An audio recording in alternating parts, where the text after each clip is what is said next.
Good morning, everyone. Yeah, good morning, everyone. I'm Scott.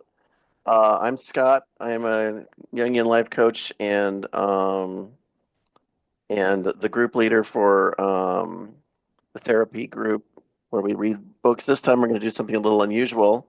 We're going to do one thing, and we're probably not going to do justice to it because Young's sermon, Seven Sermons to the Dead, is like really hard to understand.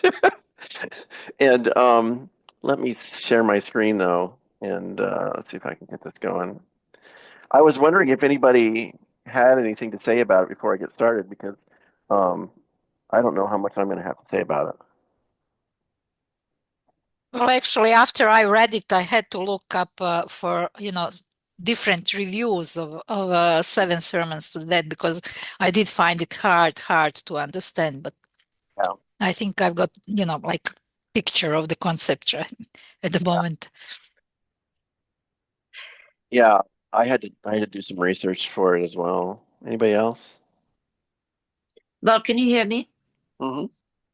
Yeah, the paradox there is interesting. Nothingness and fullness. Yeah, I didn't quite get it, but maybe you can explain what he yeah, means with that and where it comes from. I think it's maybe relating to some Eastern thought. yeah. You know? It is. And I don't want to get into the esoterics of all that. It's all based on Gnostics, which is the old-fashioned chemical alchemical attempt to create something gold out of elements, and it was an early form of psychology where they were projecting projecting onto the outside world the things that were actually happening on the inside. And so there's three concepts in the Seven Sermons of the Dead. Um, that are pretty interesting. One of them is the pleroma, which is the nothingness or fullness. And Mhm. you read it and it doesn't make any sense, but what it really is talking about is how when we are born, we have no ego and we have all this potential, and it's kind of an all and nothing. There's nothingness, and there's also all this unconsciousness, all of the potential, the archetypes, the self, and all of everything that's in us is in there, as well as the nothingness of the ego, which is not there right now. And and so that's what the pleroma is kind of like. They used to talk about when people are born, they're a blank slate. And this is kind of the opposite of that. What Jung is saying is that we are not a blank slate. We are the potential of the entire universe is inside of each one of us with our genetic contributions and all of the family and the culture and hundreds of generations back, but especially the recent family. Does that make sense? Yeah, Yeah. And so then he talks about the creatura. I don't know how to spell it. It's this right here. creatura. Creatura, Creatura, yeah. and which is essentially the creature that we become. And as we get older, he thought of the creature not really existing until adolescence, and that Jung had a kind of a biased way of looking at little children. Little children are still not really people yet, as far as he was concerned, Mm. which maybe is somewhat accurate. Um, and so that's kind of like the ego, Wait, what and did then you just say? He thought of little children. What? the little children really aren't people yet, as far as he was Young concerned, thought from what that? I can tell. Yeah. Young? Okay. Yeah, he didn't think they were finished yet because, in most creatures, like you have a kitten, and a kitten is Right. a kitten for about 10 weeks, and then it's Right. all of a sudden, boom, it's an adult. And so, but for people, it's about 10 years. Right. And before that, they can't really think straight. They seem to be wandering around in a lost world of their own unconscious, their pleroma, essentially. Right. Right. And then it just takes longer for these monkeys that we are, to All develop. right. Yeah, I got this. yeah, Yeah, maybe 21 years or so. I mean, Oh, more these than that. days, More yeah, than right? that. Development. Exactly. The I have a further we, 19-year-old. Yes, more than that. it's more than that. Yeah. Well, they Well, I come just in and like, out of consciousness, please right? God, They're don't in get and a out. tattoo this weekend. When he went for a week to Atlanta, I'm like, Yeah. please tell me he's not with these friends getting a tattoo, because like just Uh, wait till you're a little bit older and you could decide maybe you don't want to yeah. live with Super Mario on your arm for the rest of your life Right. or something. I don't know. Well, yeah, and I could go on and on about what tattoos mean, but I won't. I won't touch that No, one. I'm talking about like what you would decide when you're 19 years old. Yeah. So some Yeah. of them, some people, Well, I really didn't Yeah. think he was going to. I'm joking, but anyway. And then the third thing that he mentions in the first one, and we aren't even reading it yet. We're just kind of talking about it because it's complicated. Is the principium individuationis, which is the essence of the creature, the essential fundamental state of being, so that you can become your own individual self and integrate the creature with pleroma and become your own individual self. So those three things come up in the first sermon, and the sermons are kind of in a question and answer style. They were written as part of the Red Book, which were originally called the Black Books, and the only part of the Red Book, or whatever you want to call it, that was published during his lifetime.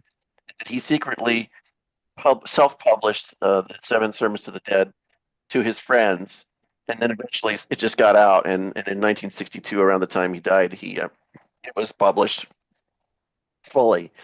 And it is basically, it is his life work. He had an early insight into what he was going to be working on for the rest of his life, and this is like the unconscious presentation of what it was that they wanted, his unconscious wanted him to do. So Jung asks Philemon why he wants to teach the dead, and Philemon says that the dead were seekers who died too early and did not finish their work. They did not find what they were looking for in the traditionalist Christianity, and they had no chance to find an alternative teaching that would fulfill their souls. The dead must therefore be taught about the hidden aspects of Jesus's teachings. Is that heavy Wow. enough for you? Yeah, he really, really, really, it's hard to describe, but he really wanted to like describe something that has existed forever, as long as humans have existed. Yeah. Mhm. Going back to history, going to Egypt, going to the library there, and so forth. I mean, he had incredible imagination and fantasy, and a lot of this is fantasy, plain. Yes, it's his unconscious fantasy played out in front of himself as an active imagination. He was practicing active imagination when he did this. Oh, He kind of wanted to find what he was doing, and so he got really good at it. He had Philemon who he could talk to and ask questions, and then eventually this thing came to him, and he was this was an adjunct to Philemon. It's like, so sermon 1 is that the dead return from Jerusalem seeking guidance about the nature of God. And then sermon 2, there's a discussion of the concept of God who is not dead but is living dynamic force. And then sermon 3 is an exploration of Abraxas, which is the concept of God as an embodiment of both light and darkness. So that's like the ancient Jewish God, creation and destruction. Sermon 4 is a further analysis of the divine and demonic forces, including the concept of eros. And there's an examination of the church and the meaning of the Holy Communion. Wow. Sermon 6 is the demon of sexuality is presented as a serpent. And sermon 7 is the nature of man as a bridge between the spiritual and the physical realm, highlighting the importance of the integration of both aspects. If that's not heavy enough for you, I don't know what is. But that is basically a synopsis of everything that he did after that. Was one of these 7 sermons, because sermon 7 about the bridge between the spiritual and the physical realm is essentially individuation, integration of these aspects of ourselves. And I don't know how many of you have done active imagination, but it can be powerful like this. But I don't think most people have had such a strong experience of it. So does anybody mind if I read? I Go think ahead. we do active imagination light, not really going very deep when we consider dreams we have had and kind of figure out what is what. Right. So that's is a similar process, but it doesn't go as deep. That's my view. I completely agree. Yeah, when I'm having dreams, definitely they can get pretty crazy and very, very dark. And because for one thing, um, it sounds so awful, this, why is it to the dead? Why are we talking to the dead? And his explanation of that is that the dead are all the people in the past who have been working on all the problems that Jung was faced with. Jung felt like he was born to answer all the questions of those that had come before him that had never figured it out. And so um, the dead come to him with these questions. The dead came back from Jerusalem where they did not find what they were looking for. And I began with nothingness. Nothingness is the same as fullness. So this is the child. This is the child who is born. And this is the pleroma. But we are the pleroma itself, for we are a part of the eternal and the infinite. So this is describing the unconscious state of mind. However, we do not share in it, but are infinitely distant from the pleroma, not spatially or temporally, but essential. In it, we differ in essence from the pleroma as a creature that is limited in time and space. And so he's talking about the difference really between the inner existence and outer existence. The inner existence is unlimited in all of the things that are in the unconscious, and you've got all the entire what did he call it? The opposites, all of the opposites, the good and evil, beautiful and ugly, all of the terrible things and the wonderful things that people do. But because we are part of this, the pleroma is also in us. Even at the smallest point, the pleroma is infinite, eternal, and whole. For great and small and great are the qualities that are contained in it. Have I lost everybody so far? Well, I want to go back to what you said about children. Yeah. And, he did have this archetype, inner child or divine child. Does that relate to the text here at all? Or is it separate? Divine child. He doesn't talk That's about the divine child. Go ahead. Yeah, that's for me the most interesting part of the whole Jungian psychology. It's my archetype. Yeah. Yeah. The inner child that's me too. I think I'm a child as well. So I think the both of us have that in common. I feel like a child most of the time. Um, he doesn't seem to be talking about it. Um, but I would argue that Jung himself was kind of like a child. He never really, even though he seems very serious and intellectual, he never really. Some people say that he never really achieved his individuation, even though he tried to do it. Um, and that he might have been held back, just like a lot of us are, by our inner child.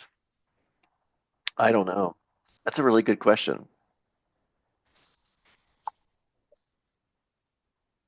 Yeah. I think maybe the divine child is like this perpetual innocence, inquisitive, non-judgmental. Yeah. Very observant too, I would think. What did you say? Very observant. Observant, yes, observant and inquisitive and non-judgmental. Yes.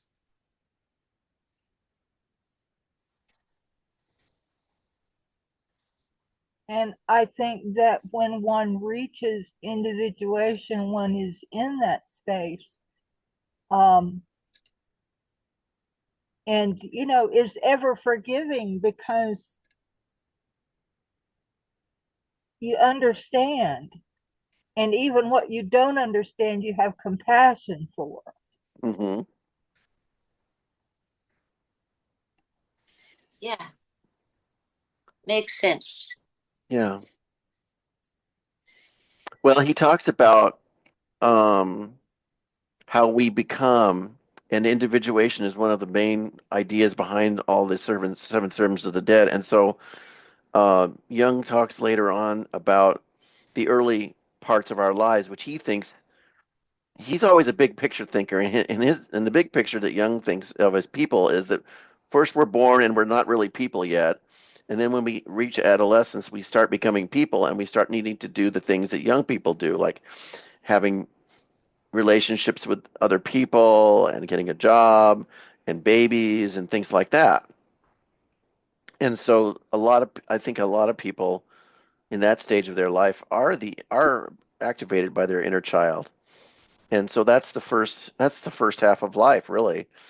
But not everybody's that way. And that's a shame, in my opinion. I think we need to play. Otherwise, we get old and stagnated. Yeah. Well, Reach it. practically everybody in this group that I know is kind of like a child, and almost all the therapists I know are children as well. They're always learning and always open. You're so open, you know? Yeah. Yeah. Only that which is subject to change is fixed and definite. The changeable, however, is the creature, therefore, it is the only fixed and definite thing, for it has properties. Indeed, it is itself a property. So he's defining the difference between the inner and the outer world. The distinction is the creature. It is differentiated. This is the essence. Therefore, this is its essence, and it is therefore differentiates. That is why man distinguishes, for his essence is distinction. That is why he also distinguishes the qualities of the pleroma, which is another way of saying that whereas the unconscious is very symbolic and contains all the good and evil and beautiful and ugly, human beings have a tendency to identify and make choices and distinguish things, and that's where the shadow comes from. We just choose what we like and our preferences, and then we shunt the rest of it off into our shadow.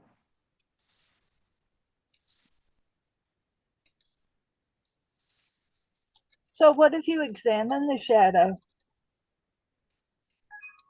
What did we examine? I said, what if you examine the shadow? Right. So he talks about somewhere in here he talks about making choices, and I don't know that he ever really talks in this specific document about anything except like integrating. He talks about integrating the opposites, and that's what a whole person is. In order to become a whole person, you must you're the creature and you make your choices, but then you have to also integrate parts of the pleroma into yourself so that you can be a more balanced individual. This is a very Eastern idea, right? We have the light and the dark, and the left and the right, and the evil and the good. I'm not sure if I answered your question. Yeah, I think that's what I've done with my coyote, which shows up several places in my totems. It's in at least two directions. I forget now, but yeah, one of them is the east, which is all seeing, and the other one is in the west, which is gives with wisdom. So I figured, hey, this coyote needs to dance and play and Hmm. point out the truth in playful ways. Right.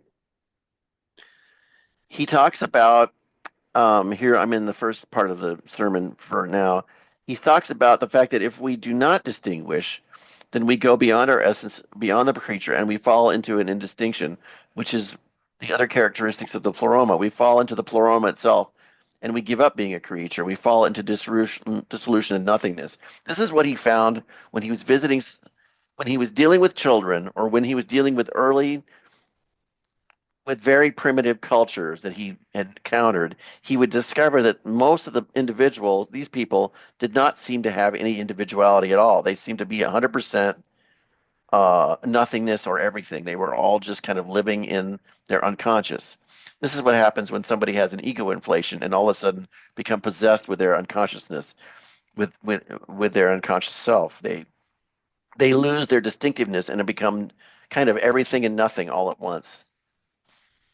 And so he introduced the principle of the individuation, which is here on the right-hand side of the page, which is so that you can prevent yourself from falling back into the pleroma, into the nothingness, or into your unconscious. You live, but you don't live 100% in your ego, and you don't live 100% in your unconscious. You live somewhere in the middle. He calls this the principium individuationis. Sounds good to me. Yeah, and that's what most of the books that we've read are talking about, is finding, because what happens is that in real life, you get to a certain point in your life and you've gotten really good at being your ego, but you've lost so much of it in trying to make decisions and pick your job and pick your spouse and all of these decisions that you've made, that you've made yourself crazy. You've lost so much of yourself that a lot of the gold that you had when you were first born is gone. It's hidden from you. It's in the shadow. And so he lists off the opposite pairs that he thought were important: effectiveness and ineffectiveness, fullness and emptiness, the living and the dead, again as a symbol, um, differences and sameness, lightness and dark, hot and cold, the force and the substance, time and space, the good and the bad, the beautiful and the ugly, the one and the many. Since we are the plural, go ahead. I have a lot of problems with the whole opposite concept because I see it all as a rainbow, or, which is the white sock when you pull out your laundry, you know, it's varying shades there in my life, in my existence, my view of things. There really are no opposites. Mm-hmm. You're so advanced, Claire, and so far ahead of the rest of us that I feel like you've kind of transcended most of that shit. Yeah, Well, I thank really, you. I've been that way in the past. I know where you're coming from because I've been there. Yeah, you get to the point where you say, well, yeah, everything, I'm just okay with the whole thing. It's fine. That's a very acceptance. It's accepting, right? Oh yeah. That just indicates how accepting you are and self-aware. But of course, if you live in the real world and you have to deal with people every day, and you end up identifying various people, good people and bad people and horrible people and all this kind of thing.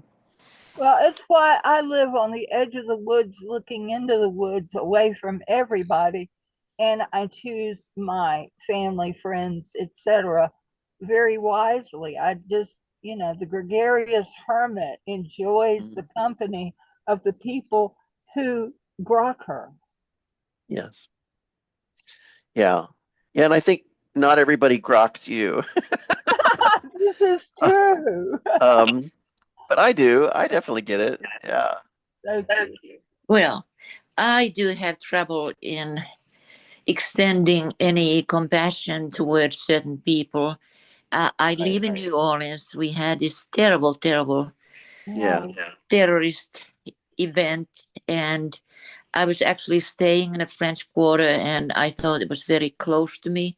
I woke up in the morning to a phone call from Europe, from Finland, asking, "How are you?" You know, and they knew about it before I knew. But anyhow, not just the terrorism, but a lot what is happening in the world. It's and the people who are the politicians who want to continue the this evil stuff. Right. I think there are some very heavy distinctions and you know justified anger and non-compassion. Yeah, my feelings and The what's way I think I that the way yeah, I get past that one, Kaja, is my mom was a shrink. So, I learned a lot about what people go through to become who they become. And, and if I cannot comprehend what would make a person do such a thing, it's like, oh my God, bless their hearts. because I can't even comprehend what you might have gone through to make you do such a thing. Because, something happened to them Oh, to yeah. make them that way. And Oh, I have absolute compassion, but, I can't comprehend it. So, my heart goes out to them even more. Yeah. There's a Yeah. passage in Matthew that came up for me last night. That is, I can't remember what it was now, but it's like,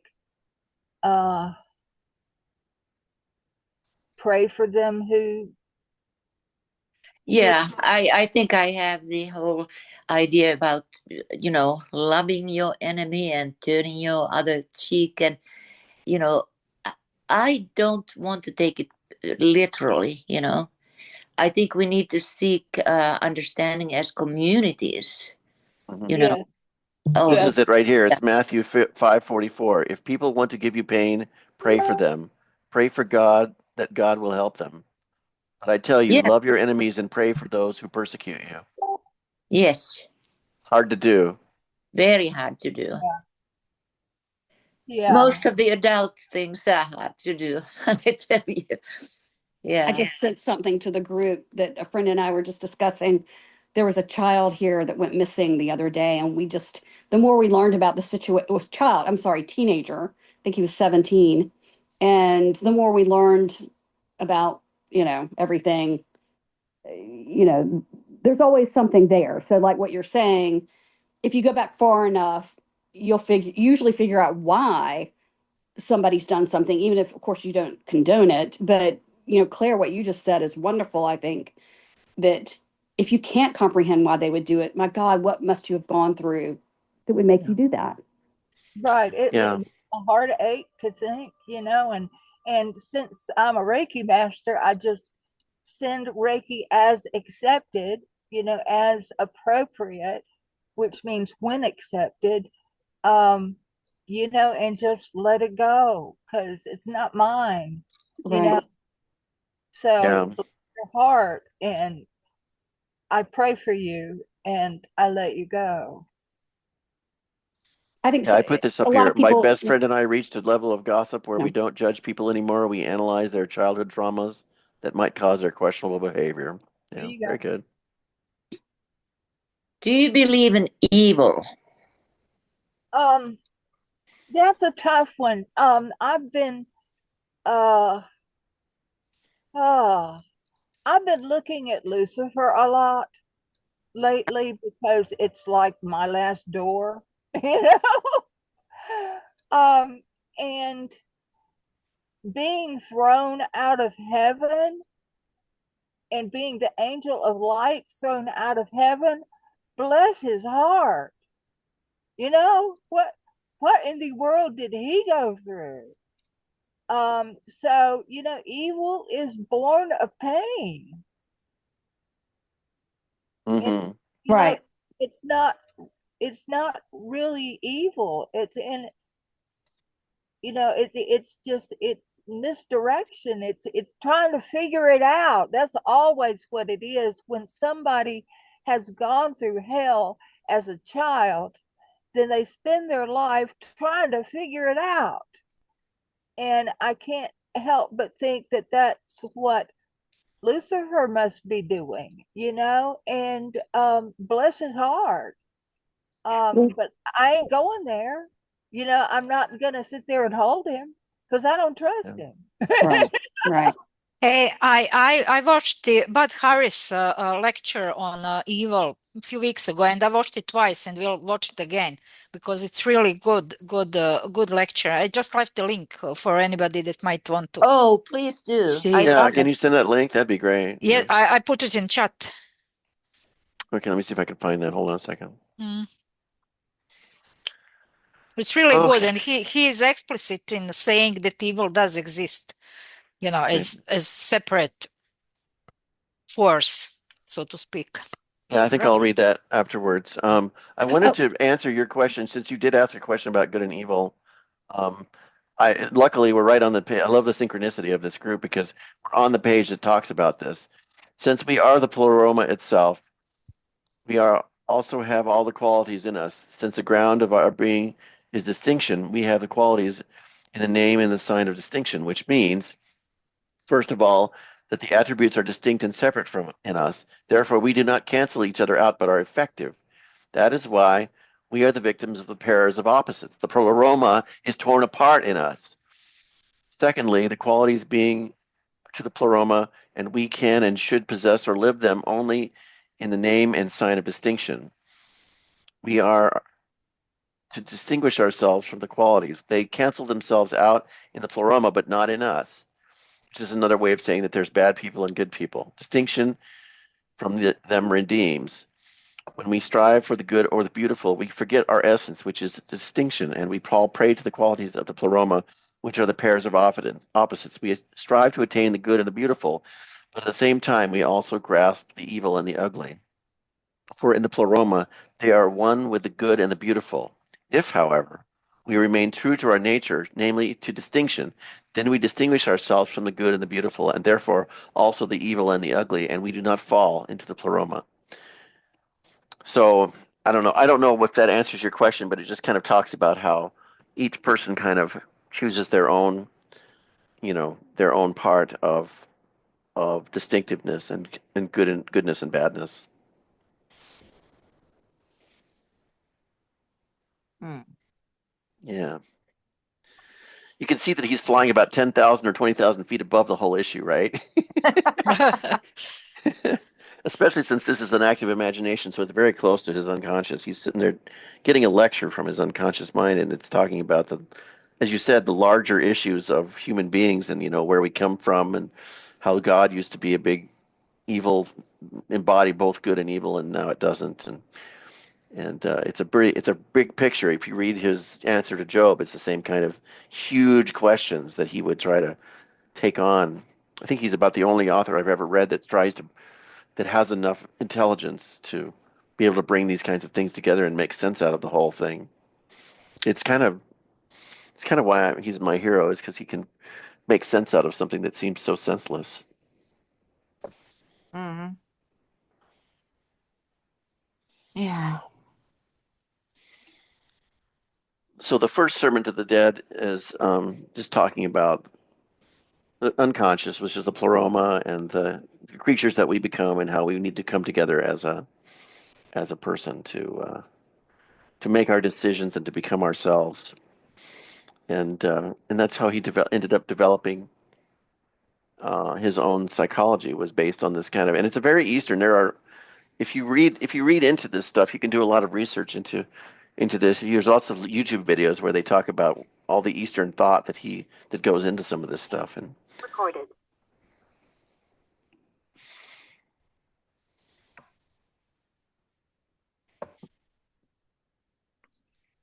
now, I don't know what people were hoping to get out of this. If you want me to, we can continue going through the various sermons. I'm perfectly happy to do that. I don't know. What did people want to get out of this thing? To understand it. Yeah, It's not the main text for me. yeah, me either. I don't Yeah. usually read stuff like this. It's more like art. I think it's more like art. Oh God, yeah. He Yeah. really flies with it. But there is a book that it's actually an anthology. I'm trying to look at my bookshelf right now. It's about. Let me see. Okay, I can't find it, but it's different articles, essays about the inner child that also Jung claims is very central to his psychology. I don't know when he said that, because I think he has several points about what is central to his thinking. So that was this one. Okay, I may find it here. Yeah. Yes. Okay, this is one that I will never give away. It might be out of print. It's Reclaiming the Inner Child. And Jung has an essay there. So it has Marion Woodman, Joseph Campbell, Scott Beck, Alice Miller, James Hillman. Incredible. incredible collection. And I'm surprised that Oh yeah, here it is. Okay, I've got the book. Yeah, right here. Reclaiming the you Inner do. Child. Yeah, there it is, Oh, right here. you have it in It's in your Amazon. library? No, Oh, God, no. No, not that organized. But here's the book. Oh, oh so it's yeah. a collection. It's a collection, as you said. Oh yeah, Yes. I see it. It's up on the screen now. Yeah. Sounds like it. Yeah, this is something that you would be really interested. So you must have you read this? Yes. Yes, I have it. It's very inspiring to me. Yeah. I remember back in the 80s or 90s, there was a big movement where people were trying, I have to get in touch with my inner child. Yeah, I would laugh at it. Well, John Bradshaw was somebody who was big on that. And of course, we have had Bruno Bettelheim. We have had, let's see who else is here. Yeah. Oh, Ursula, how do you pronounce Le Guin? Le Guin? Ursula K. Le Guin, yeah. Yeah. Oh, yeah, I She's love my it. favorite author. She's really Oh, good. mine too. That sounds I, wonderful. Thank you for recommending that. Yeah, I put it into our chat. Rather than putting things into the chat for the Zoom, I'm putting things into the chat for the group so that we can see them later. Because I get lost. Once this recording is done, it'll be gone. Um, so there is a striving for your own being, and I think that Jung's whole psychology is talking about how life and the purpose of life is to strive to be your own self, and that for him at least, I think, everybody tries to find their reason. What is the reason for life? And for Jung, the reason for life is to strive to become yourself, which is a great idea because everybody's different, and so you're not going to. It's not going. It'll be different for each person. You must teach the knowledge with which you can keep thinking in check. Yeah, very good. Can I ask a question? Does anybody else have a different translation than Scott does? Because I do, and I'm actually finding that frustrating. Oh, well, I'm just reading the one from Amazon. I No, don't no, no, know. no, no. It's no, there's nothing wrong with it. I'm just saying yours is better. I printed Oh, the is one it? that yeah, I printed the one I sent in the link to the group and Yeah. just from online. And well, I have the red book too, but I didn't want to like write in it. So I printed it out. And at first, when you were talking, I couldn't even find. I kept getting confused trying to find where you were because of the difference in translation. And Yeah. I think yours is better. So, um, It's originally in German. I'm almost sure of it. So this is an right. English translation. Yeah. I mean, it's minor distinctions, but in order to find where you are, I just keep Hmm. having difficulty finding where you are because of that reason. So I just wondered if Yeah. anybody else was doing that. So It's a good anyway, point. The second sermon for the dead is about a discussion of concepts of God, about who is not dead, but a living dynamic force. And this is something that I have been thinking about as I've gotten older, because I get really upset with people who continue to believe that God is dead, which is something that came out in the 60s, with Nietzsche and all that crap. And I have a big problem, and I'm going to get up on my high horse here for a second and say something that I believe very strongly, and that is that God is not dead. Even if Nietzsche's God was dead, mine is not, and most people's God is not dead. It's just a matter of whether you have a connection with it or not. And so Jung, when he wrote this in 1916, 1917, he stated that God is, in the second sermon, he states that God is not dead. He is alive as ever. God is a creature because he is something indefinite and therefore distinct from the pleroma. He calls him, I think, Abraxas. God is a property of the pleroma, and everything I said about the creature also applies to him. So he is a specific thing. But he is different from the creature in that he is much more indistinct and indeterminate, more infinite. The God is essentially the self or part of the unconscious mind. Welcome, Tariq. How you doing? I don't know if he can hear us or not. Well, we were looking forward to having Tariq in here, so because he knows his stuff even better than I do. And You I'm not sure sure if he I, joined? I don't see him at yeah, there he is. Okay. yeah, he's there. I asked him to unmute, but he hasn't done anything yet. I'll just keep going. And I don't know how much of the second sermon I have to say about anything, because he talks a lot about the God and the devil being opposites in the pleroma, which is the unconscious. Inasmuch as God and the devil are creatures, they do not cancel each other out, but exist in opposition to each other. And that, of course, the creature, when he talks about human beings, we are neither good nor evil, but a little bit of both. Everything that takes a distinction out of the pleroma is a pair of opposites, which is why the devil always belongs to God. Well, and God belongs to the devil as well. If you read the ancient Hebrew scriptures, God was a mighty and dangerous thing. Somebody say something? No, it was your echo. Was it echo? Oh, good.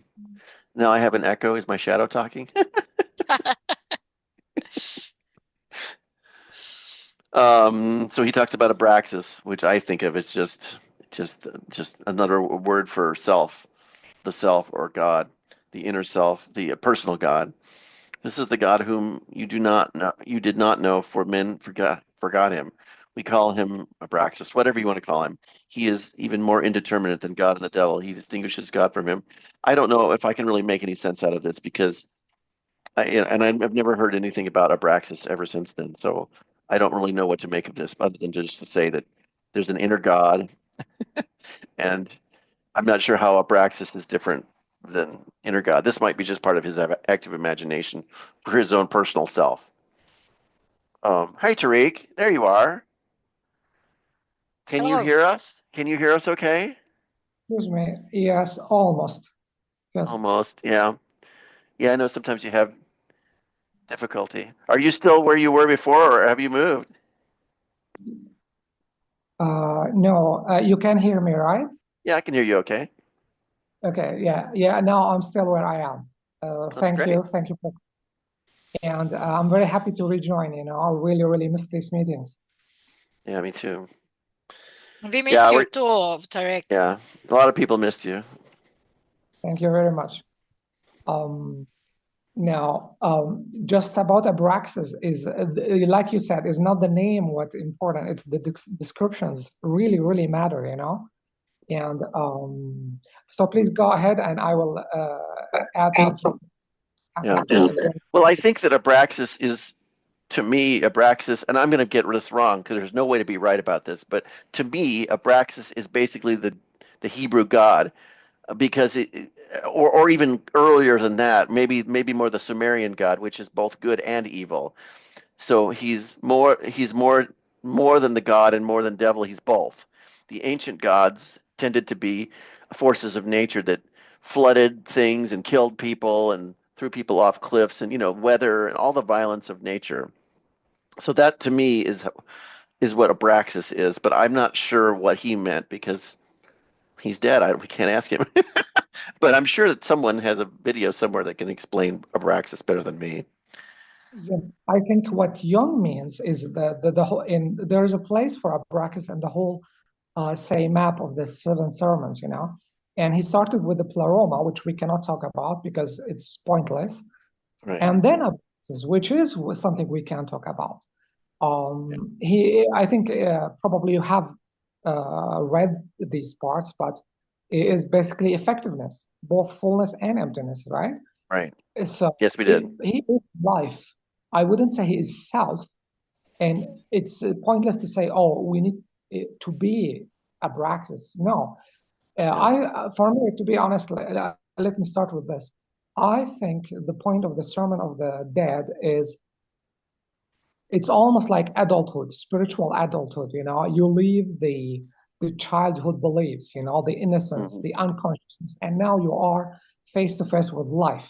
Now, Abraxas is existence, is life, effectiveness, everything that we see, know, or experience, And then we will go after that through a differentiation of the gods and the devils and the human beings, etc. But so Abraxas like might be not just personal God, but humanity's God, or something like that, or humanity's. I don't know. No, like it's beyond humanity. It's existence as such. It's being as such. Existence. Yeah, like the self for everybody's self or something. I don't know. Yeah, it's like we've been talking about the fact that since this is Jung's experience during his Red Book, and this was an active imagination that he had, and he wrote about it, that this is all about his own personal stuff, and that he has a tendency to fly very high over the tops of things. He sees things from a 5,000, 10,000 year perspective, trying to explain humanity and consciousness and unconsciousness from a very large, very giant perspective. So these are big concepts. I also had recommended that if anybody wants to read Answer to Job, that's one of my favorite books. It does the same thing. But I don't pretend to understand it. And we're not spending as much time on the rest of the sermons. The first sermon really, Tariq was the one that was kind of introducing the idea of the pleroma as the unconsciousness, of the creature as the ego, and then individuation, as you said, as the process of merging the two together to become a functional adult that is not indistinguishable from the pleroma and is not just a pure ego entity, but something that was more a merging of the two different things. The third sermon to the dead is an exploration of Abraxas as the embodiment of both light and dark, creation and destruction. I don't know if I have anything to say about this at all. I don't think I have anything to say. Abraxas testifies to truth and falsehood, good and light, good and evil, light and darkness in the same word and in the same beam. This is why Abraxas is terrible. That, to me, that's the next description of the ancient gods of nature. But I don't know. And you can just keep your comments open if you want to just keep your microphone on, Tariq. You can be a co-admin on this, as far as I'm concerned.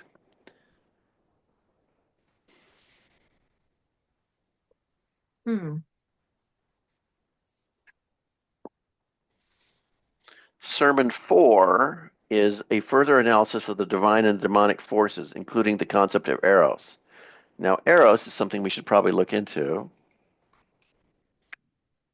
because it means love or desire, but it can refer to the Greek god of love, a concept of ancient philosophy. In psychoanalysis, it's described as the universal desire and the drive for inner needs. The ancient concept in Christianity. So that's kind of what that's all about. And eros is so there are two god devils. One is the burning one, one is the growing one. The burning one is eros in the form of the flame. It shines by consuming. Eros flames up and dies away, but the tree of life grows slowly and steadily through unmeasured times. Good and evil unite in the flame. Good and evil unite the growth of the tree. Life and love are opposed to each other in their divinity. So going back to what eros is, it's love and desire. I want to say that it's creativity, but I don't know. Does anybody have any better ideas about the concept of eros in the fourth sermon of the dead? I don't know if Tariq's here or not. Now, to be honest, I read it before. Now, eros generally in Jungian psychology is, of course, it has a connection with sexuality, but it's more than that. It's relatedness as such. That's why. So it's the opposite of the logos. Now, but here there is an emphasis on sexuality, which is the burning flame. Right. So. And as we know, it's the arch rival of spirituality. That's why traditional religions has antagonistic views of sexuality, is because they take their place. But eros is relatedness in terms of inner psychology, in terms of how we can exactly. Yeah, and I think that the first sermon and the last sermon are the ones that are the most important to me, and the ones in the middle get a little muddy and difficult for me to understand. And of course, since this came from an unconscious session that he had with an active imagination, it's not fully rational, and so you can't really. When you read this stuff, it's more of a poem or a ranting, or somebody describes their own dream, talking about the number of gods, 1 is the beginning, 2 is the arrows, 3 is the tree of life, 4 is the devil. So this is his idea of how consciousness is broken into 4 pieces: the sun, the relatedness, the tree of life, and the devil. And it's an interesting way of looking at it. Blessed am I that it is given to me to recognize the multiplicity and the diversity of the gods. Woe to you that you replace this irreconcilable multiplicity with the one God. By doing so, you create the torment of not understanding that the mutilation of the creature whose nature and desire is this difference. So I think he's trying to say something about the fact that it's kind of bad that we squish everything all into one God, and it's more interesting if the gods are all separated out so you can see them more clearly. Does that make sense? I would like to add something here. I think the point of the 7 sermons, it's in some sense, the whole human history repeats itself psychologically within the individual, you know? So it's like, what is the human history? The history of the human evolution, you know, from the complete unconsciousness into differentiation, into the word of effectiveness, that is evil God, all the way down to the good God, who is the Christian God, who's Christ, love, etc. And then we need to understand how they came about and then introduce them within our lives, you know? So to be honest, I read yesterday only and today only until here, you know? And literally, it's every word is important. Now, it's not easy to understand, but it's extremely, extremely rich and dense, unbelievably rich and important. Yeah, it's a dream, and it comes with a heavy price. I mean, this experience that he had with the 7 Sermons to the Dead was essentially what set him up for the rest of his career. And he was essentially at heart a Gnostic, a modern Gnostic, where he had understood that the mistake that the alchemists had made about, you know, projecting the ability to change things into gold externally, that what you really were doing is it was changing yourself into gold in the inside, and that he was essentially, I don't know, not a wizard, but a kind of he was like a guru or what's the word for these, a shaman, kind of like a shaman, and Philemon is coming to him with these answers and saying that how we become human beings is by integrating the inner gods with the outer self and become and I know that he was very interested, and he thought that human beings were better off if they were in a kind of a state of worship, almost worship of the inside, because he thought that the problem with the modern people was that they didn't have any sense of worship for nature, and that was what was wrong with modern world. And you can certainly see that with the destruction of the world in nature, and how we're destroying the world. It's very upsetting to a lot of people.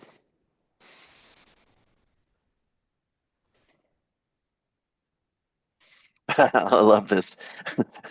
Men are weak and cannot bear their diversity, for they live close together and need community in order to be able to bear their particularity.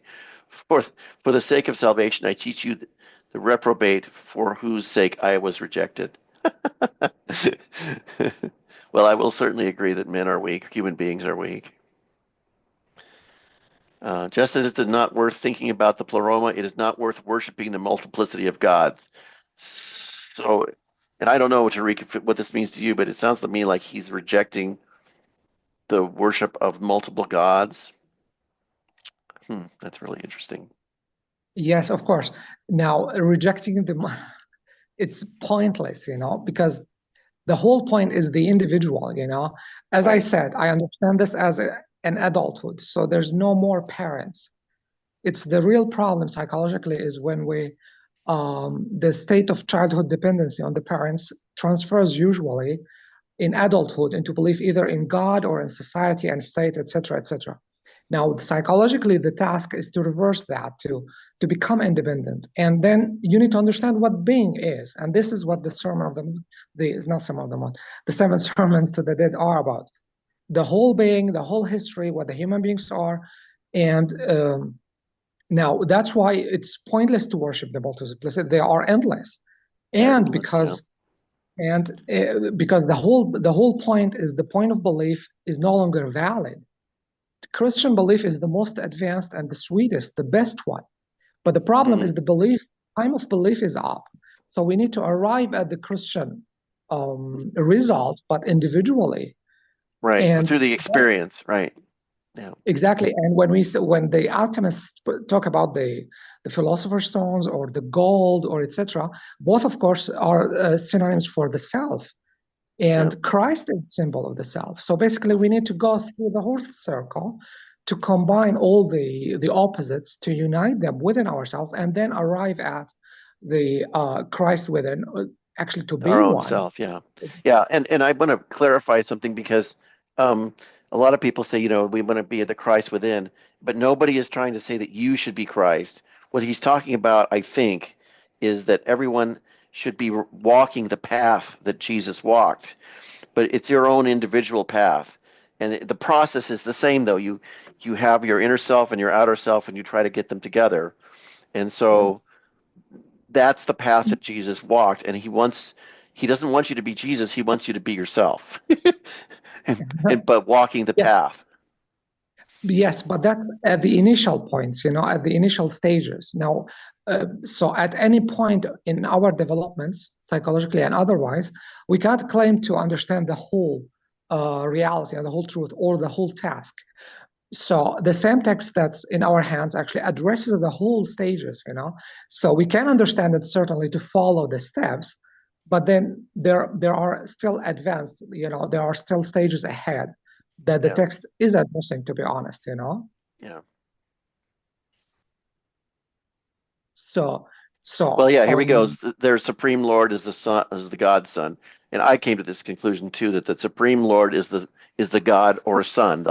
The one true God is a symbol, is the symbol of it is the Son. The united God. Which kind of has its flaws too, because what about the moon? Oh well. To me, actually, go ahead. I'm sorry. yeah, Scott, actually, it's explained. The moon is the devil, is the fourth, So he said that is sun, eros, life, and the fourth is the devil. The devil and the moon is the same thing. Yeah, yeah, and he's not trying to talk about women being bad because he's just talking about the symbols and of course this is a very imaginative way of looking at things. Exactly, it's symbolic, I know some symbolic. people listen or watch this and find it like completely irrational or madness sometimes, like what is Abraxas and sun and the moon, All this but stuff, all of these are symbolic, you can't change the name, you can't change the symbols. We're talking about psychic realities. That's the whole point. Yeah, I think I'm going to get myself a cup of coffee. It's the top of the hour, and I want to take a little break and maybe get a little coffee. So let's break for about 5 minutes. This is pretty heavy stuff, and I'll be back. Okay? Yeah, thank you. I have an appointment, so I'm saying thank you for everybody, and let's meet next time. Thank you. All right. See ya. Bye. I'm gonna get Bye. coffee. Bye. Bye.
Should have.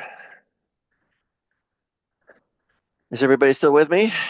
Yeah, Wanna I keep just got going? back. Did you just get back? I just got back. This translation is terrible. I'm gonna like print it out a different one and Yeah. try again, but I do not recommend that link that I sent because it's formal language. And Yeah. honestly, that is frustrating when you're trying just to understand, like the language in yours is just completely straightforward. So Very clear. Yeah. can you send me, a link to which one you're using later? Yes, maybe. I will send it, but I don't know if it's going to work for you because it was purchased. Well, that's okay. I mean, if I could just see who translate, I just want to get a more direct translation. This is like Yeah. just formal and Yeah. This will work for people in the United States. It's Amazon.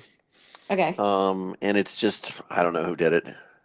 Oh, Jordy's here. Okay, cool. Thank you. Let me see here. I'm just going to skip on. This stuff is so highly symbolic. It's basically like a dream, and it's Jung's own unconscious that's kind of presenting itself to us. And the only reason he published it was because it was the foundation of what he ended up doing for the rest of his entire life. Sermon 5 is an Hey, examination. can I just give an Go ahead. example? Just okay. Sure. So like right there where it says spirituality receives and grasps, it is feminine, and that is what we call the mater coelestis, Yeah. the heavenly mother. Mine says spirituality conceiveth and embraceth. It is womanlike, and therefore we call it mater coelestis, a celestial. It makes more sense after I read yours, but I'm just saying it's like reading, the old Bible or whatever. Yeah, it sounds like the King James Bible. It Yeah. does. It's just when you're trying to figure out these concepts to begin with. I'm sorry, but I just That's perfectly okay. don't I had no recommend that idea. for any future. Just let people know that if you're ever doing this again with somebody, I'm not blaming you. I'm just saying I just wanted to make sure you knew so other people would Yeah. know to get a better translation. So Yeah, I didn't have any idea that there was other translations out there. right. This was the one that was in the Kindle, and so I just lucked out, I guess. Yeah. Okay. And this is the first time I've ever covered something that's this complicated before. Usually, I try to stay away from things like this because it's so complicated, and there's so much misunderstanding that people come away from these things going, "Well, I have no idea what this is." But the fifth sermon is about an examination of the church and the meaning of the Holy Communion, and so the dead asked. So these things are sermons, and the dead, who are the people who want the answers, basically they are symbols of the people in their past who have never had these answers before. They're asking him, "Can you teach us what is the church and the Holy Communion?" And so then he talks about the Heavenly Mother and man and woman becoming devils to each other as if they do not participate in their spiritual ways. The sexuality of man goes to the earthly, and the woman is to the spiritual. The man and the woman become devils to each other if they do not separate their sexuality. So this is very explicit stuff. And I don't have too much to say about it other than the fact that it's just, I don't know. Tariq, do you have anything to say? I don't have anything to say about this. I think he himself explained that earlier in the Red Book, which is, and probably here as well, which is that every human being is both masculine and feminine, So basically, it's we need a state of differentiation, both of the ego and of the psyche, and then we can have a whole life, So, so I recognize the feminine within me as a man, and I also go through with the masculinity of myself, and then I deal with the other people of both genders as a whole human being that have both as well, And then there are no projections, there's no enmity. Of course, if we choose to, we can have to, but it's not the unconscious level, as I commented recently. It's the unconsciousness is the original sin, And generally, when we are attracted in sexuality, when the two sexes are attracted to each other, it's unconscious factors, that have their effect. They are just their tools, and then they are subject to chance. Now here, we are called to become conscious of ourselves, of both the masculinity and femininity of each human individual, and then live out who we are. This is how I understand it. Yeah, he says spirituality and sexuality are not your attributes, not things that you possess, but things that possess you. Exactly. Gods, sure. That's archetypes. That's the definition of archetype, and both are among the highest. Sure. Yeah. Yeah, no one has a spirituality for himself or a sexuality for himself, but he is under the law of the spirituality and the sexuality. So these things take possession of you. And if anybody who's ever been fallen in love, the fall in love that takes possession of you.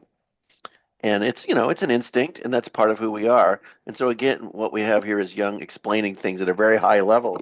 We take for granted that these things exist, but he's a psychologist, and he's trying to explain how this is what human beings are, and that sexuality and feminine and masculinity are very strong parts of who we are.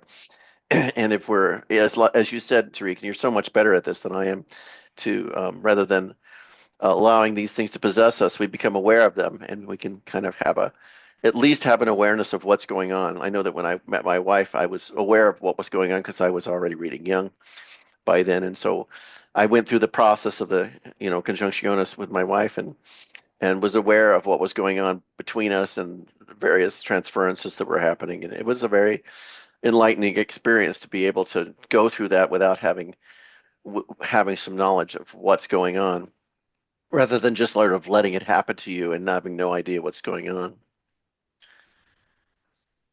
I think also, so there's one danger, which is the possession by these superhuman powers, which include, of course, eros, sexuality, and spirituality. But on the other hand, these are what fill life. Human life is full because of these two major powers, sexuality and spirituality. So they have extreme high value. So it's the point is to stand one's ground, not to be possessed by them, but to have them. That's the beauty of the thing. It's very interesting that Freud and him, just before all this happened, just before he wrote all this, he was having a relationship with Freud, and he had discovered that Freud was fixated on the sexuality part of it and had missed out on the spiritual aspect. And I think that sexuality and spirituality are on a continuum, and they are opposites of each other, if I'm not mistaken. And although Jung is accused of being mostly focused on spirituality, the truth is that he's focused on balance between the two things. And I don't think that you'll find that Jung is very often is saying that we should need to be purely spiritual beings, but that we simply need to be balanced and whole individuals, and that we have both of those things. You have your family, and there's spirituality, and then there's the sexuality, the femininity, and so forth, and that they're not evil. They're not evil. They're just things. Scott, you are right. Also, he said it explicitly. He said the individuation process is not about spirituality. It's not a spiritual journey. It's about wholeness. So when the human being has everything and lacks spirituality, then it becomes spiritual. However, it depends on what one lacks. So it's sexuality and the physical aspect and the real aspect and the social aspects of the human individual, of course, constitute a major part of the Jungian psychology, of what Jung is talking about.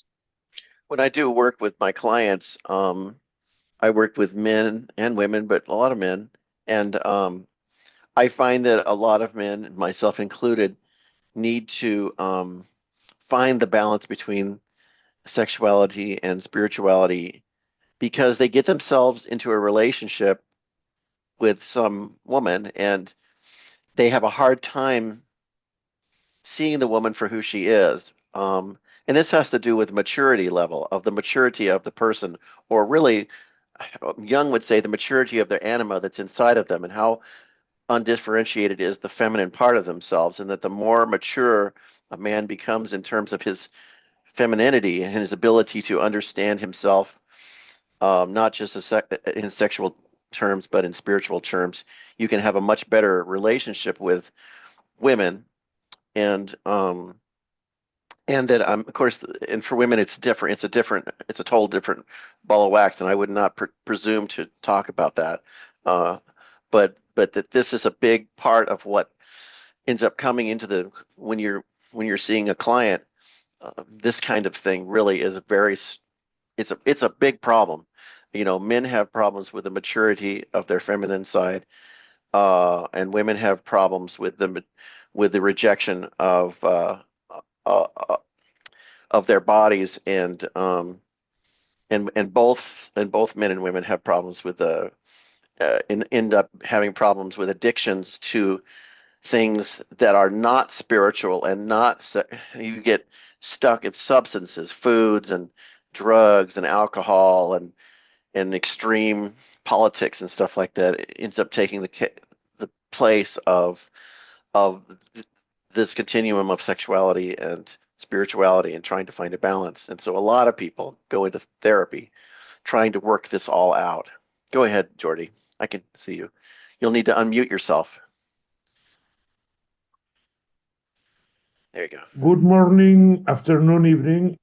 It's 6:20 past 6 here in the evening, here in Madrid.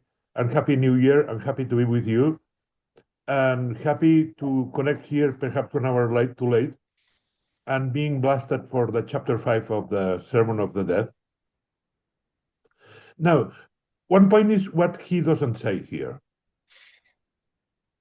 What he says and what he doesn't say. No mention into the individuation process, which he had not developed. I mean, this thing as a map, if you want, not a roadmap, but a system of reference, operates differently when you are 17 than when you are 50, when you are 70. What triggers spirituality? What's the context of spirituality? What's associated? Yeah, what triggers? What you see in spirituality evolves with age. Absolutely. And indeed by sexuality. By the way, being in the dangerously frank mode, I run bananas when I was 50 with a woman that I met just after getting divorced. I realized there the risks and the joys of being abducted by my anima projection or whatever. It's a real And problem. she was not the mother of my children, but something different. But I will say part of the merit was in her. She was extremely good looking, say conventionally appealing in terms of, I don't know, fertility, signs, proportion, etc. And she wanted to be sexual, much more than other women I have met in the past or in the future or after that. I will say sexuality going to Goethe, not to Freud. Always is good not to forget that it takes two to tango. Sexuality is not your dreamy fantasies with colors or videos. No, it's a willing and dealing with a human being, isn't it? Yeah, and I think that Jung came down on the side of trying to help people not allow themselves to be possessed by it, but to be kind of willing partners in it, so that it was not purely sexual or purely spiritual. It was something that was a little bit of both. Yeah. I have the text in front of me, the full, an older version with say an awkward English translation of the fifth sermon, and he's clear what he said. Well, clear, more or less clear. Yeah. Slightly obscure here and there, but it's complete. But my point is, sexuality does not exist in the exterior space. I mean, okay. I mean, we have a sexual dimension, but the healthy thing is to activate that in the presence of a sexual or a potential sexual partner. I will say an active sexual partner, not the image of a sexual partner, not Right. the memory, someone who wheels and deals with you. Yeah. And that person, in my experience, is significant in supplying and modulating the intensity of the whole thing. That will be a reservation I think it's important to make here. Thank you. Spirituality has no subject behind, but sexuality without a subject will be a lot to discuss. Yeah. Because I think Yeah. yeah. He says that no one has a spirituality for himself or a sexuality for himself, but he is under the law of these things. That is why no Correct. one escapes from these things. You cannot escape from them. No, indeed. But the point is, sexuality implies a human being, generally. I wouldn't say for strange people may include an animal or something like that, but for normal people, we will include a human being. Spirituality has no subject behind. It's a dimension. Yeah. A second. I I have mean, this when he thought. mentioned, then when he mentions communion, it's a different communion, the spiritual one than the sexual one. Yeah. Well, what he says, and I said it earlier, I'm not sure if you were here, that No, the sexuality of the man goes earthly and the woman is more spiritual, and man and woman will become devils to each other if they do not separate these two things from each other. And so I think they meet somewhere in the middle, with a little bit of both, and that's why the man needs to find the spirituality in sexuality, and the woman needs to find the more earthly part of it.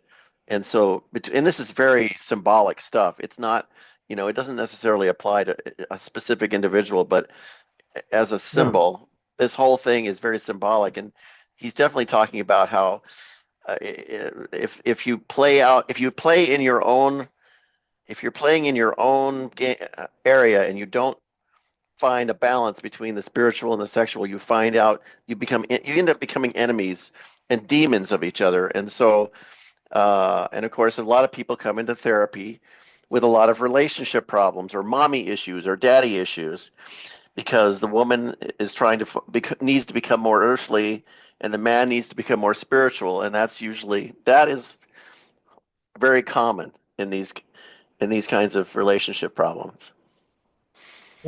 I agree. I see the general problem. The issue of hurtiness of women, I will say that's maybe a slightly dated vision. Yeah, it's dated. The language is dated, but the vision maybe is dated as well. I mean, you are aware that people are discussing, John Beebe and company, if there is animus in men and anima in women. I mean, our understanding of archetypes and energies has evolved from the early 20s of the last century. Yeah. The whole point is that the risk of being abducted and becoming crazy, I wouldn't say it's risk of mental health, but can be fuckingly intense. That's exception, but happens. One of the things I've discovered, I've lived long enough to discover that some people, the first time they try in a relationship, they're not mature enough to come together in the middle and meet without becoming demons to each other. And then sometimes they'll have a second time around to learn a little bit more about what's happening when you fall in love, so that you understand the difference between the part in yourself that you fell in love with versus what the person is, and trying to know the person themselves. And just like men idealize women and don't really fall in love with women, they fall in love with the idea. And women do something similar to that, especially if they've had some issues with their father. And this, as you say, is a little bit stereotyped and possibly out of date. But it's pretty much how the human beings work. And these days they do things a little different. You know, you've got social media now, and people can practice. You know, the dating process has become more sophisticated, so that people learn what everybody wants and try to avoid the fundamental mistakes that could be made. Back when Jung was reading this stuff, it was 1916. It's much more basic stuff. It's much more fundamental problems. Yeah. Was published in the 60s, but was written long before. It was written in 1916. Yeah. 16, I mean, 1916. 1916. Yeah. Mm-hmm. Yeah. It wasn't published till 62. But it was privately published amongst his friends after he wrote it. But eventually, just before he died, they published it. Yeah. But so to speak, that's previous to the Red Book. Yeah, Red Book wasn't published until, I can't remember, 2000 something? 10 years ago or something like that, yeah. 2009. Yeah. I've never read it, but Tariq has. He's pretty good at understanding it. We don't have. It would take us like 3 years to discuss that book. There is no way to go over that book in this discussion group.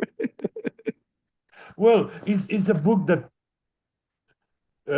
triggers things, and part of the content, it's delivered by you. Yeah, it's a book to dance with, in my experience. I think so. It's a piece of art, and as you said, it's out of date in the sense that it was written by a man that died in the 1960s. It was written in in 1915 or something like that, but it's a very powerful stuff, and it can help you see certain things. But like you say, it was written before he was, analytical psychology didn't exist when he wrote this. So yeah. Here he records his basic intuitions that he develops in a more elaborated way and precise, some of them. For instance, the spirituality and the sexual one. Yeah, I have my notes here, and you missed the first half, but the Seven Sermons of the Dead, the reason he published it amongst his friends was because everything he did after he wrote this was this. This thing talks about all the stuff that he did later, especially the individuation and his view of the unconscious mind and the way that people are. And it's, I think it's amazing. I think it's amazing. It's Jung's manifesto. Yeah, it is. It is. Or his agenda or something like that. Yeah.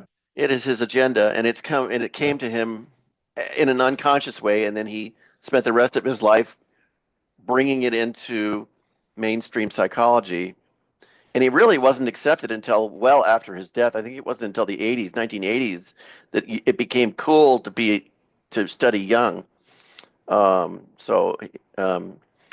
when he was alive, it was all about Freud and the sexual theory.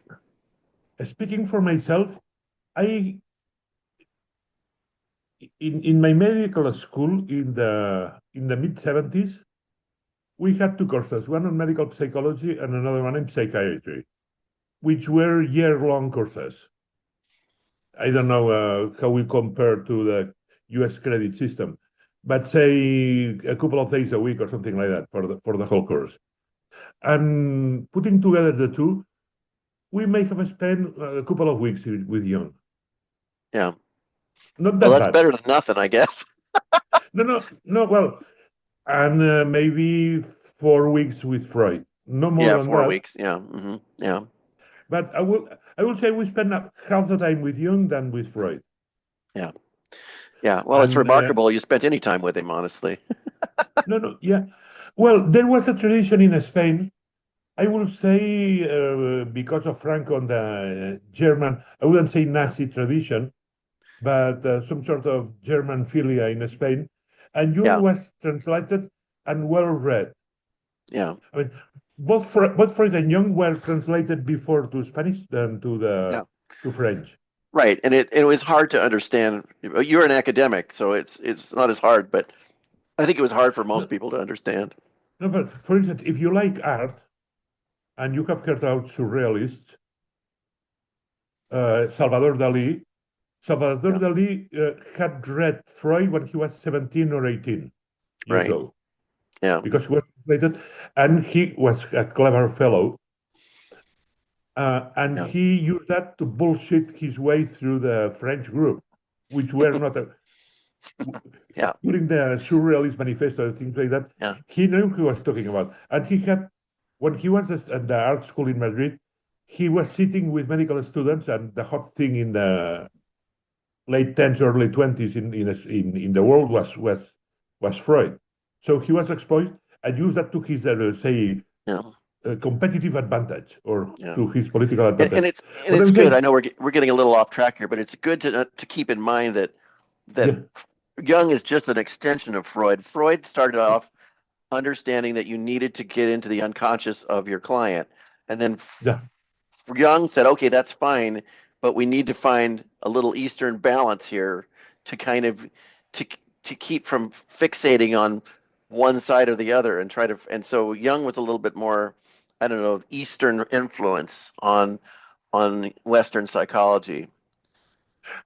He went, just one point, when he talks about the shadow, he makes more manageable issues like projection and defense mechanisms. Right. Helps in making them workable, so to speak. Yeah. Was it Freud that came up with projection? I can't remember. I think it was Freud. Yeah, Freud was before Jung. But talking about shadow, working upon Jung makes it more, say, manageable for the patient. Yeah. Itself. Yeah. Actually, the book we're reading now, and I don't know if you'll be in there or not, but the next book we read starting in 2 weeks is Romancing the Shadow by Connie Zweig. And I have never personally gone through a formal shadow integration myself, and I'm kind of looking forward to it because it's going to be shadow integration or whatever you call it. It's going to be interesting. I am interested into that. We can discuss that offline if you wish. Yeah. Because it's an structural element in the Mankind Project. I am a member of the Mankind Project. Yeah. Which is I think it'll be section of the men's movement, and shadow is an issue taken shadows, and we have shadow watchers and things like that. I think it'll be very interesting for anybody that comes into this book, and we've got a whole bunch of new people that came in that are interested in this, and so that'll be what we do next. Is do some shadow integration. Good. If you have any tip on how to get the PDF of the book, I will appreciate it as well. I don't know. I'll ask in the group. Are you in the group, Jordi? I can't remember. You asked me, say 1 week ago or something, to a group, which is this one, I think. I think so. Let me see if you're in here. Here is when I found the link to Met here. Yeah, you're in there. Yep. That'll be good. And for everybody else that's in there too, we'll probably have some new people coming in next week to start reading that book. Where am I? I got lost. I love seeing what pops up on your page when you cut to that. It's very revealing. My daughter is trying to talk to me. Stephen King. I'm doing Stephen King these days. Yeah, it's really hilarious. Oh, really? What are you reading? I'm not reading anything, but I'm thinking about rereading some of his classics because there's a whole bunch of stuff he wrote that I didn't read. You know, he wrote Pet Sematary back in the 80s, and he scared me and my wife so bad that we never read him again. Oh, but he's written a whole bunch of stuff since then, and I want to read him. I want to read more of him. He's an interesting guy. Talking about shadow, right? Yeah. Exactly. Yeah, so just one thing, if you don't mind. So there is a connection between Freud, Jung, and the Seven Sermons, you know. I slightly disagree with, actually in a major way, disagree with the characterizations of the difference between Jung and Freud. Now, Jung said, when he explained his theory of the archetypes and his findings, well, he said Freud went for one archetype. He fell for one archetype, which is the archetype of the incest, you know, which develops later into sexuality. Now, the Seven Sermons of the Dead usually actually explores what's beyond that, the all or the potential archetypes and what's beyond them and what's after them. So after and before. Freud fell under one of these archetypes and become subject to it, and also, of course, people who follow him.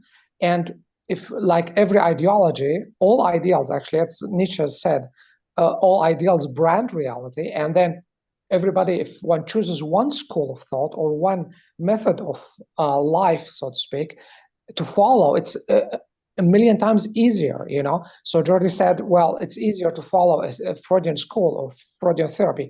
Absolutely. Like every one single, if a method has one trick, then of course following it is a million times easier. But this is not the aim of Jungian psychology. Is being as such, is consciousness and reality as such, you know. And that's why he went way beyond where Freud went. Way beyond, yes, I agree.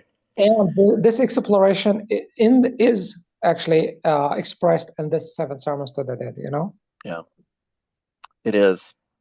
Yeah, and you did a good job of kind of bringing us back into where we are, which is trying to find balance seems to be what Jungian psychology is trying to do. And so this whole Sermon of the Dead is the first idea that he had. You know, he was answering the questions that his ancestors had had. All these people that came before him, no one had ever had the answer to. How do we, you know, what are the answers to, you know, seeking guidance for the nature of God and discussing what God is and exploring lightness and darkness and what are demonic forces? What does it mean to have the Holy Communion? And now that's what the section we kind of got stuck on right here, in sexuality. And then the final one was the nature of bridging the gap. I think I'm going to skip forward actually to the seventh sermon, and then we're going to end this because we don't have much time left. And this stuff is esoteric. And I don't want to get, this is very esoteric. And I know that the version that Jordi and Pam have is extremely esoteric. It's kind of written in the style of the the King James version of the Bible. Because I think that when Philemon came to Jung, he came to him as kind of a prophet, and he had a tendency to speak in this church speak, you know, and so everything was very, because Jung's dad was a pastor, and so a lot of things in the unconscious of people like that, it comes across as being very churchy, and so the Seven Sermons to the Dead is churchy, is very churchy. Yeah, it's ministerial. Yeah. Yeah, ministerial. And we all have to, and certain people have criticized Jung, and rightly so, for having a little bit of bias of being a little churchy. If there's anything wrong with Jungian stuff, it has a tendency to be preachy. And there's, and it's okay. It's okay. I think he recognized that himself as part of his individuation process. The seventh sermon, in a nutshell, is about the nature of man as a bridge between the spiritual and physical realms, highlighting the importance of integrating both aspects, which is essentially what. So the seventh sermon is a culmination of what is Jung trying to do, teaching us about man. Man is the gate through which you enter from the outer world of gods, demons, and souls to the inner world, from the larger world into the smaller world. Man is small and insignificant. You already have him at your back, and again, you are an infinite space in smaller or inner infinity. And so man has to find a way to bridge the gap. And of course, if you read this stuff literally, it's hard to figure out exactly what he's trying to say. But there is nothing between man and his one God as long as man can avert his eyes from the flaming spectacles. Yeah, a lot of this stuff is really hard to understand. I confess. Tariq, I don't know if you've read the whole thing or if you had anything else that you wanted to say before we bring this to a close. Actually, I read it a long time ago. Today, I only reached to the sermon 4. But here in the first paragraph, man is a gate through which you enter from the word of God to the word of man or to the real world. Actually, here man is ego, you know. So he's talking about how one becomes, so to speak, bridges the gap, not the gap, bridges the distance between the archetypes and the individual life, you know. Yeah. So there's the archetypes, which are the gods and devils, and then there is our own world, and then there's our own individuality, you know. And everything we have access to ourselves is our ego, by which I mean, of course, our consciousness. Now, we need to bring from the word of the gods, not to be subject to them, not to reject them because we can't, but also not to be enslaved to them. We need to stand our ground, but also we need to be ourselves. We need to exist despite of the gods, so to speak, you know? Yeah. And that's why here is the man is a gate, you know, which means the ego is the gate between the archetypes and the individuality. Right. The group that I admin is called the Creative Bridge, and the gate or the bridge is a symbol in a lot of Jungian psychology and a lot of art. You know, the Bridge to Terabithia, the Narnia Chronicles, the Lord of the Rings, a lot of this stuff. There's a world between the worlds, or the woods where you go in between the worlds, and all of these things. And man is the gateway. Is a concept in a lot of art and a lot of Jungian thought that helps us to understand where we should live. And I think that for myself personally, I try to live in the woods between the worlds, you know, watching both sides at the same time. And I suppose it's easier said than done, and some days are bad and some days are good. But yeah, that's a good perspective to have on human beings, is because we have such a rich set of talents and a rich legacy to draw from, you know, millions of years of genetic evolution and all this darkness, but all this light and all this goodness and all this evil. And it needs a little bit of the ego helps to maintain. If you have a strong ego, you can bring these two worlds together and make a rich life for yourself.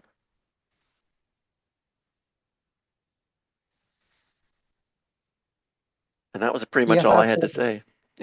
Yes. Yeah. Are you gonna send the recording out to us, or what's the deal with that? Yeah, I think I'll put the recording out if you guys don't mind. I wanted to try recording it to see if that was going to work okay. So let me put that together for you. But we're not going to start recording other meetings, are we? I don't think so. No. Okay. This one was because the next book's going to be about shadow integration, and I think people will start sharing their Right. shadows, and we don't want to record that crap. No, Yeah. no, it does change. It does Yeah. change what people, you know, say, Okay. how they interact. So Yeah, but this one's written at such a high level that we could just talk about it kind of in the abstract, you know, and without revealing any personal secrets and stuff like that. and then my comment about a Super Mario tattoo is going to be in there too. I just after I said that, I thought, oh God, I forgot he was recording that. So. Yeah, but nobody cares. It's going to to be fine. The only Oh, I person that know, really I cares about know. that is you. I know. It's just, I forgot for a moment. Sorry. Yeah, no problem. No, I make a fool out of myself on these things because I show my ignorance, but it's fun to have these talks. We'll see how that goes with the recording, and I don't know how many people will actually watch it. But thanks, guys, for Oh, I doing want to this. listen to it again. Yeah. Just to read through it again, later. I don't mean like today. And you know what I but could just, do? Let me do this know. too. Let me do this too, Pam, because I'm going to go ahead and, because it's a recording, what I can do is I'm going to take a picture of each page just briefly so you can read it. Oh, So yeah. Oh, I'm that'd just be going to great. do this. So here's each page, right? Right. And then you can read it and you won't have to. I hope I don't get in trouble for, violating copyright, but I think this thing is pretty old. Well, there's a So free thing online of the other. they're Well, I free. guess, Yeah. yeah, but I I don't just, think this version is free. I had to pay like $8 or something right. for this Oh, version. really? Okay. It's just, Yeah. you know, frequently. There you Well, go. at first I couldn't figure out where you were. I was trying to find, because a lot of times Right. I'm following along by like the first word of a paragraph and I couldn't find where you were. And I Right. realized, oh, wait, this is not the same thing at all. Or, Right. well, anyway. Scott, Yeah. your version, the one you put the link on to Amazon, it's a slightly better translation than the wiki source. You have the wiki source, which is the full 7 sermons, and Yeah. Yeah. It's better. Yeah. yours is better. Now Yeah. Yeah, Pam thinks so. yes, Yeah. Hmm. I do. put a link. I put a link in the group chat. Okay. I think it relates to the next week business. If you Okay. find it inappropriate, I'll erase it. Don't worry about it. That's fine. I'll take a look at it. Yeah. Leave it there. Thanks.